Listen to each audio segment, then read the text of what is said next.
മരുമോൻ എന്നെയും കത്തിരിക്കായിരിക്കും അല്ലേ? അമ്മാവനിപ്പോ ഇങ്ങോട്ട് എനിക്ക് വരാതിരിക്കാൻ പറ്റുമോ? ആവശ്യം എന്റേതായി പോയില്ലേ? ഒരുപാട് ജോലി തിരക്കുണ്ടല്ലേ, പിന്നെ അല്പം മറവിയും. മറവി ഇദ്ദേഹത്തിന് പണ്ടേ ഉണ്ട്. ഞാൻ പറഞ്ഞു കൊടുത്ത ഒറ്റ ലോ പോയിന്റ്സ് വക്കീലിനിപ്പോ ഓർമ്മയില്ല. എന്നാലേ അത് ഓർമ്മിപ്പിക്കാൻ വേണ്ടി ഞാനിപ്പോ വന്നത്.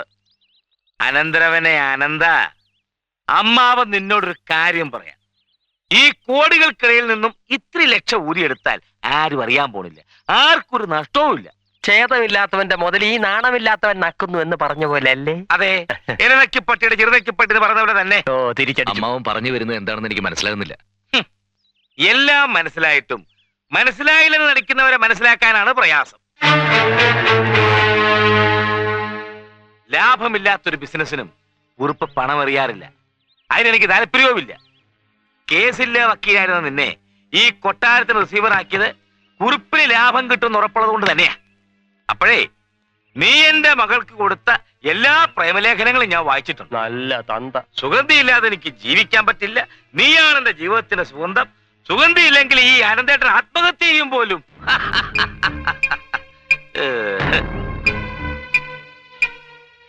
നീ എന്റെ മുമ്പിൽ തലകുനിച്ചു നിൽക്കുന്നത് ജാളിത കൊണ്ടാണ്. പണവും ഭർത്താവും ഇല്ലാതെ ഈ നാട്ടുകാരുടെ മുമ്പിൽ തലകുനിച്ചു നിൽക്കാൻ എനിക്കും അല്പം ജാളിതയുണ്ട്. ഞാൻ ചില കാര്യങ്ങളൊക്കെ സൂചിപ്പിച്ചിരുന്നു, അതങ്ങ് എത്തിയില്ല.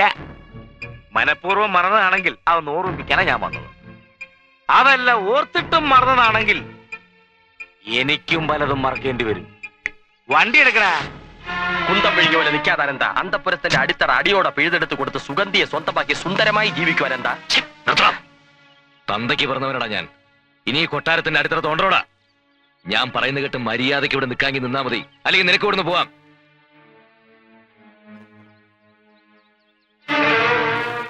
അവൻ ആരോടാ കൈകൊണ്ട് സംസാരിച്ചെന്നറിയാവോ? നാരായണക്കുറുപ്പിനോട്. അടങ്ങാൻ പറ്റുമോ എനിക്ക്? ഏട്ടന് ഇത്രയ്ക്ക് കലി കയറാൻ അവൻ എന്ത് തെറ്റാ ചെയ്തേ? തെറ്റ് ചെയ്തത് ഞാനല്ലേ? വായു നോക്കി നടന്നവനെ പിടിച്ച് രാജാവാക്കി. ഇപ്പൊ രാജാവ് കൽപ്പിക്കുകയും ചെയ്തിരിക്കുന്നു. എടീ, നിന്റെ മകനെ കിരീടം വെച്ചു കൊടുത്തത് ഞാനാണെങ്കിൽ അത് ഉരുവെപ്പിക്കാനും എനിക്കറിയാം. അവൻ എന്തെങ്കിലും അവിവേകം പറഞ്ഞിട്ടുണ്ടെങ്കിൽ ഏട്ടൻ ക്ഷമിക്കണം. ക്ഷമിക്കണമല്ലേ? എടീ, നിന്റെ നായരി അത്തെ പിന്നെ അവൻ എങ്ങനെയാ വളർന്നെന്ന് നിനക്കറിയാവല്ലോ. എല്ലാം എഴുതി വിട്ട് തൊളിച്ചിട്ടല്ലേ നിന്റെ കെട്ടിയവൻ പോയത്. അതിന് കാരണക്കാരൻ ഏട്ടനും കൂടിയല്ലേ? ഓഹോ, നിന്റെ നാവും ചലിച്ചു തുടങ്ങിയല്ലേ? ചവിട്ടി പുറത്താക്കും ഞാൻ. നിങ്ങൾക്ക് എന്താ ഭ്രാന്ത് പിടിച്ചോ? നിന്നെയാണ് ഇങ്ങോട്ട് വിളിച്ചത്. എന്നാലേ എന്റെ പൊന്നുപങ്ങള് കേട്ടോ, ഇവിടെ കട്ടിലും കസറ ഇല്ലാഞ്ഞിട്ടല്ല ഇതൊക്കെ ഇങ്ങോട്ട് പൊക്കിക്കൊണ്ട് വന്നിരിക്കുന്നത്. നീ മറന്നു കാണും, നമ്മുടെ അച്ഛൻ അടിമപ്പണി ചെയ്ത് ജീവിതകാലം മുഴുവൻ കൊട്ടാരത്തിൽ ഓച്ചാന ചെയ്യുന്നത്. ഞാനത് മറന്നിട്ടില്ല, മറക്കേയില്ല. നക്കാപ്പിച്ച ശമ്പളവും വാങ്ങി തമ്പുരാക്കന്മാരെ കുറെ സേവിച്ചതല്ലേ, അതിന്റെ കൂലി തിരിച്ചു പിടിച്ചെന്ന് കരുതിയാ മതി. എന്തൊക്കെ ആയാലും ഒന്നും അറിയാത്ത കുട്ടികളെ വേദനിപ്പിച്ചിട്ട് വേണോ ഏട്ടന്റെ ഈ വാശി? ഇത് വാശിയല്ലടി, തീരുമാനമാ. അഭിപ്രായം വേണ്ട, അനുസരിച്ചാ മതി. എല്ലാരും കേൾക്കാനാ ഞാനീ പറയുന്നത്.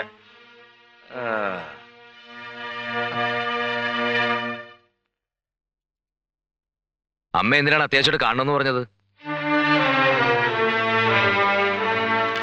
സുഗന്ധിക്ക് അവിടെ പല ആലോചനകളും വരുന്നുണ്ട്. അതിനെന്താ, വന്നോട്ടെ. അച്ഛനുണ്ടായിരുന്ന കാലം തൊട്ടേ എല്ലാവരും കൂടി പറഞ്ഞുറപ്പിച്ചല്ലേ ഞങ്ങളുടെ ബന്ധം. ഉറപ്പിച്ചതൊക്കെ ശരിയാ, പക്ഷേ ഏട്ടന്റെ മനസ്സിൽ ഇപ്പൊ വേറെന്തോ ഉണ്ടെന്നാ തോന്നുന്നേ. അമ്മാവന്റെ മനസ്സിൽ പലപ്പോഴും പലതല്ലേ. ഒരു IAS കാരനുമായിട്ട് വിവാഹം ഏതാണ്ട് ഉറപ്പിച്ച മട്ട. എന്നാര് പറഞ്ഞു? ഏട്ടൻ തന്നെയാ പറഞ്ഞത്. അതിനവള് സമ്മതിച്ചോ? ഏട്ടൻ നിർബന്ധിച്ച അവക്ക് സമ്മതിക്കാതിരിക്കാൻ പറ്റുമോ? അമ്മാവന്റെ സ്വഭാവം നിനക്കറിയാലോ. ഇപ്പോഴെങ്കിലും നിനക്ക് മനസ്സിലായല്ലോ നിന്റെ ഏട്ടന്റെ തന്നിറം. എന്റെ കുഞ്ഞ് അനുഭവിക്കേണ്ട സ്വത്തുക്കളാ അവൻ ചതിച്ചെടുത്തത്. അതൊന്നും ഞാൻ മറന്നിട്ടില്ല. മോനെ, വലിയവർക്ക് എപ്പോഴും വലിയവരുമായിട്ടുള്ള ബന്ധത്തിലാ താല്പര്യം. നമ്മൾ ആശിച്ചതാ തെറ്റ്. ഇനി നീ അതോർത്ത് വിഷമിക്കേണ്ട പോലെ വിഷമിക്കണ്ട.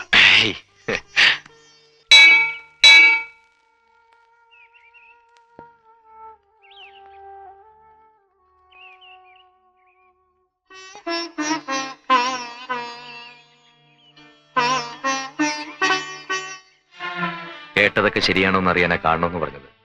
അത് നിന്റെ നാവിന്ന് തന്നെ എനിക്കൊന്ന് കേട്ടാ കൊള്ളാമെന്നുണ്ട്. അച്ഛൻ അവർക്ക് വാക്ക് കൊടുത്തു, എന്റെ സമ്മതം പോലും ചോദിക്കാതെ. IAS കാരനാണെന്ന് കേട്ടപ്പോ നീയെല്ലാം മറന്നുല്ലേ?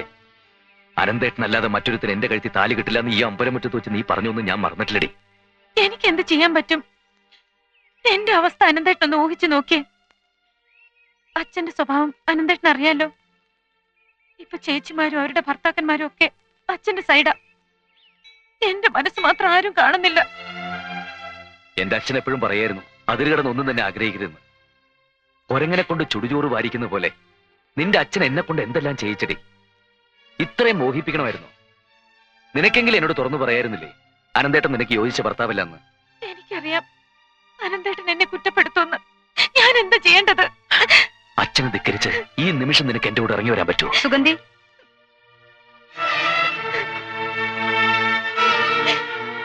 അനന്തം പറഞ്ഞതെല്ലാം ഞാൻ കേട്ടു. ഞാൻ നിന്നെ കുറ്റപ്പെടുത്തുന്നില്ല.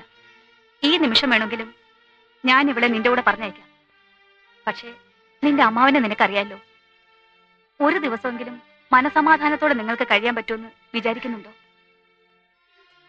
നിങ്ങൾക്ക് ഒരുമിച്ച് ജീവിക്കാൻ ഈശ്വരൻ വിധിച്ചിട്ടില്ല എന്ന് കരുതിയാൽ മതി.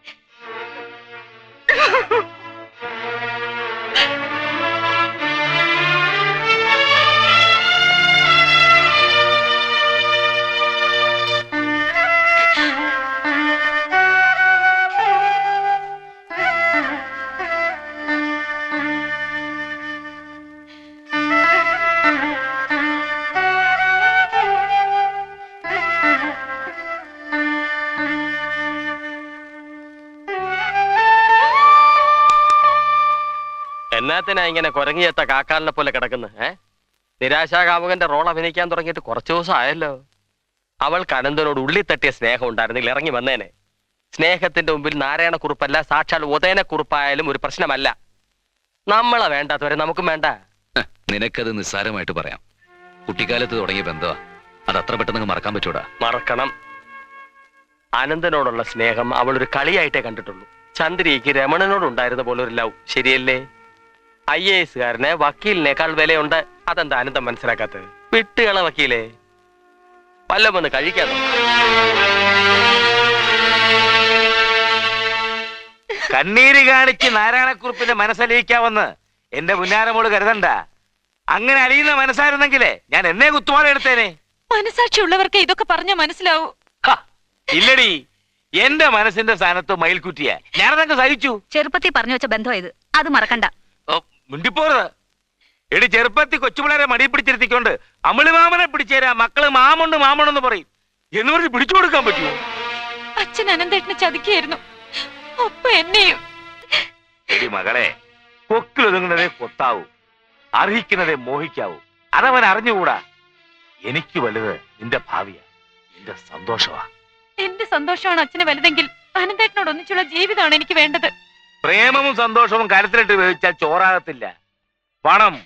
പണമാണ് എല്ലാത്തിന്റെ അടിസ്ഥാനം. ദാരിദ്ര്യത്തിന്റെ ദുഃഖവും പണത്തിന്റെ സുഖവും ഒരുപാട് അനുഭവിച്ചറിഞ്ഞവനാ ഞാൻ. അനന്തേട്ടനെ കൊണ്ട് അച്ഛൻ എന്തെല്ലാം ചെയ്യിച്ചു. ഒരു അക്ഷരം എതിര് പറയാതെ അച്ഛൻ പറഞ്ഞതെല്ലാം അനുസരിച്ചില്ലേ? അതെ, അനുസരിച്ചു. ഇനിയും ഞാൻ പറയുന്ന എല്ലാം അവൻ അനുസരിക്കും. ഒരു കാര്യം കൂടി അവനോട് ഞാൻ ആവശ്യപ്പെടും, അതും കൂടി അവൻ അനുസരിച്ചാൽ. അച്ഛൻ എന്ത് ആവശ്യപ്പെട്ടാലും അനന്തേട്ടൻ സമ്മതിക്കും. അനന്തേട്ടനോട് ഞാൻ പറയാം. മിടുക്കി, എന്റെ മോള് തന്നെ അവനോടൊന്ന് പറയണം. നീ പറഞ്ഞ അവൻ കേൾക്കും. എന്താ അച്ഛൻ ഞാൻ പറയേണ്ടത്? നിന്നെ മറക്കണമെന്ന്. നിന്നെ അവന് കിട്ടില്ല. അത് നടക്കില്ല.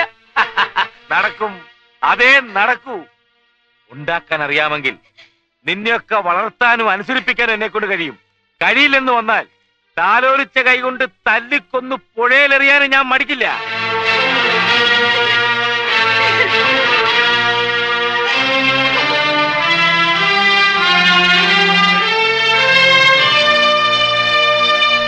ഒരുപാട് മോഹിച്ചത് നഷ്ടപ്പെടുമ്പോ ആർക്കാണെങ്കിലും സങ്കടം തോന്നും. എല്ലാം സഹിക്കുക. ഏയ്, എനിക്കത്ര വലിയ വിഷമമൊന്നുമില്ല. പിന്നെ കുട്ടിക്കാലം മുതലേ വീട്ടുകാരും അമ്മാവനൊക്കെ പറഞ്ഞു ഇവള് നിനക്കുള്ളതാണെന്ന്. അന്ന് മുതലേ സ്നേഹിച്ചു, ഒരുപാട് സ്വപ്നങ്ങൾ കണ്ടു. അതൊക്കെ പെട്ടെന്ന് നഷ്ടപ്പെടുമ്പോഴുണ്ടാകുന്ന ഇതൊരുമാതിരി ഒരല് മദ്രത്തോട് പരാതി പറയുന്ന പോലെ അല്ലേ? കുട്ടിയുടെ അവസ്ഥ വെച്ച് നോക്കുമ്പോ എന്റെ കാര്യം എത്ര നിസ്സാരം. പിന്നെ രോഹിണിയുടെ ഈ കാത്തിരിപ്പിന് കൊച്ചുതമ്പുരാൻ തിരിച്ചു വരും എന്നുള്ളൊരു പ്രത്യാശയെങ്കിലും ഉണ്ടല്ലോ, അല്ലേ?